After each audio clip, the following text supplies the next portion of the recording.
Rain tapped on the windows of Mara's Dine, the tiny downtown restaurant that smelled of coffee and fresh bread. Emma, a young waitress with tired eyes, wiped the counter and checked her phone. Her brother's message blinked. "Medicine finished."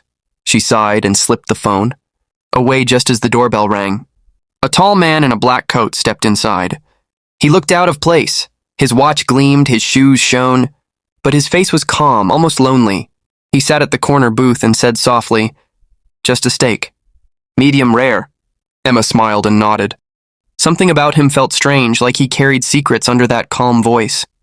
When she brought his plate, he looked up and said, "You remind me of someone I used to know." Before Emma could ask who, his phone buzzed on the table, and on the glowing screen she saw a name that froze her breath. Daniel Thompson. And before we move forward, tell us in the comments, where are you watching from and what time is it right now? And don't forget to like and subscribe to Blacken, wronged for more heart-touching stories. Let's get started. Emma tried to stay calm, but her hands trembled as she poured him water. Daniel Thompson? The name echoed in her head, the billionaire who owned half the city. What was he doing here in a small diner where coffee was cheaper than napkins? Daniel noticed her nervous smile. "Is everything all right?" he asked gently. "Yes, sir. Just a busy night," she said, forcing a laugh. But inside her heart was racing. When she went to clear another table, her old purse fell open. A small folded note slipped out and landed near Daniel's plate. She didn't notice. He did. Daniel picked it up. The handwriting was shaky. It read, "If you are kind, please don't ignore this. I don't need pity. Just a chance." He looked up, and for a moment, the busy diner around him vanished. His world stopped at those words. Who wrote this? Why did it sound like pain he'd once buried deep inside? Daniel's steak grew cold, but his heart began to burn. Daniel stared at the note, reading it again and again. Each word felt heavier than the last. He looked toward Emma, who was now laughing softly with an old couple, pretending everything was fine. But he could see it, the sadness behind her smile. He folded the note carefully and slipped it into his pocket. For the first time in years, the billionaire didn't know what to say.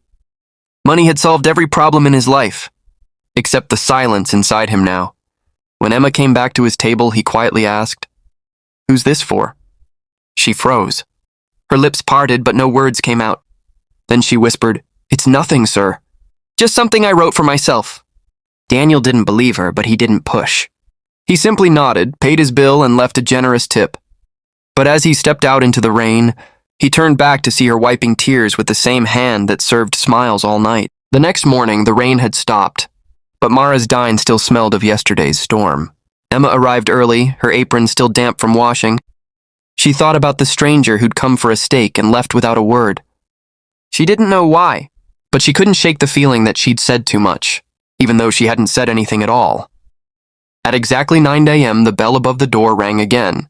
Emma turned and froze. It was him. Only this time, Daniel wasn't wearing a black coat. He was in a crisp gray suit, with a driver waiting outside and a car that looked like it belonged in another world. Every head in the diner turned. He smiled faintly. "Morning, Emma, may I sit?" Her heart skipped. She nodded slowly, unsure why a billionaire would return to such a small place. He placed the same folded note on the table. "I think," he said quietly, "we need to talk about this." Emma's eyes widened. The note she thought she'd lost was now back in front of her, and this time she couldn't hide the truth anymore. Emma's hands shook as Daniel gently unfolded the paper. The same words stared back at her. "If you are kind, please don't ignore this." She tried to speak, but her voice cracked. I didn't mean to bother you. I just didn't know what else to do." Her eyes filled with shame, afraid of what he might think. Daniel leaned forward, his tone soft. "You didn't bother me. You reminded me." Emma blinked, confused. "Reminded you of what?" He looked out the window, where sunlight touched the wet pavement. "Of my mother," he said quietly. "She used to work double shifts, too. I saw her cry once because no one cared how hard she tried." There was a long pause. Emma felt her throat tighten. The silence between them wasn't heavy. It was healing. Then, just as the moment felt safe, the manager's voice cut through the calm. "Emma, break's over!" he barked from across the room. "You think you can sit with customers now?"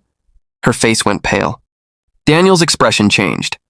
The air turned sharp, a quiet storm brewing under his calm smile. The dragon inside the story was about to wake up. The diner went completely silent. Forks stopped midair, and even the jazz music seemed to fade away. Daniel stood tall, his calm voice filling the room. "I came here yesterday as a stranger," he said, "but I saw something I couldn't ignore."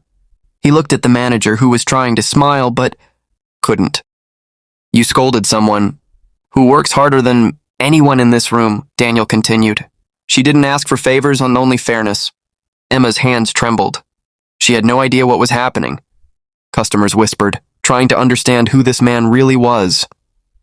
Then Daniel reached into his coat and placed a folder on the counter. "I'm buying Mara's Dine," he said simply.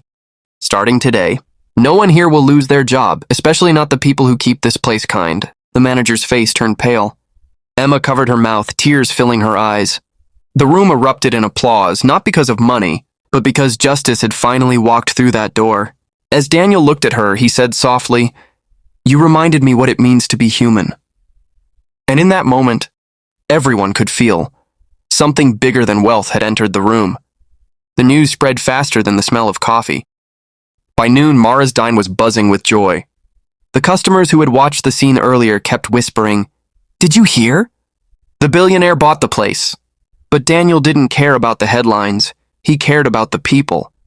Emma stood near the counter, still stunned, her hands pressed to her chest. Daniel handed her an envelope. Inside was not just a job contract, but a check, enough to cover her brother's entire treatment. Her lips trembled as tears rolled down. "I don't know how to thank you," she whispered. Daniel smiled softly. "You already did.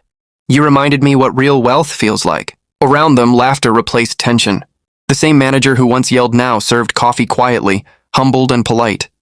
The atmosphere felt lighter, almost sacred. As Daniel stepped toward the door, he turned back. "Keep this place kind, Emma," he said. "That's worth more than any fortune." She nodded, her eyes glowing through tears. The billionaire had come in for a meal, but left behind a miracle.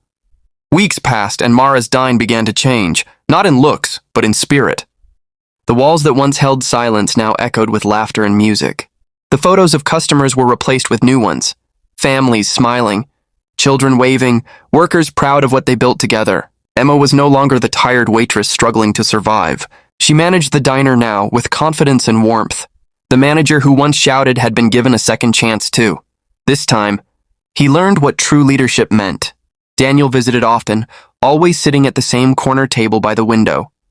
No suit, no bodyguards. Just a quiet man enjoying a meal among people who treated him like family. When Emma would serve him, he'd smile and say, "Still the best steak in the city." And every time he looked around, he saw something he hadn't felt in years: belonging. The diner wasn't just a restaurant anymore. It had become a symbol of kindness, reborn, proof that even the smallest act can rebuild broken hearts. One evening, as the sun melted into gold behind the glass windows, Daniel Thompson sat quietly at his usual spot. Across from him, Emma laughed with two customers while wiping tables, her laughter light, free, alive. He smiled to himself. The world outside still rushed, still chased, still forgot. But here, inside this little diner, kindness ruled. He took a slow sip of coffee and whispered, "Maybe this is what peace feels like." For the first time in years, Daniel didn't feel like a billionaire. He felt like a man, human, grounded, healed.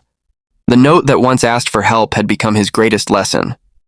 Sometimes the smallest act of courage, a folded note, a kind word, a single choice, can awaken something sleeping inside us all. If this story touched your heart, don't let it fade. Before you scroll away, tell us in the comments. Do you believe one small act of kindness can change someone's life? And don't forget to like, share, and subscribe to Black and Wronged, where every story reminds us that even in a busy world, kindness still matters.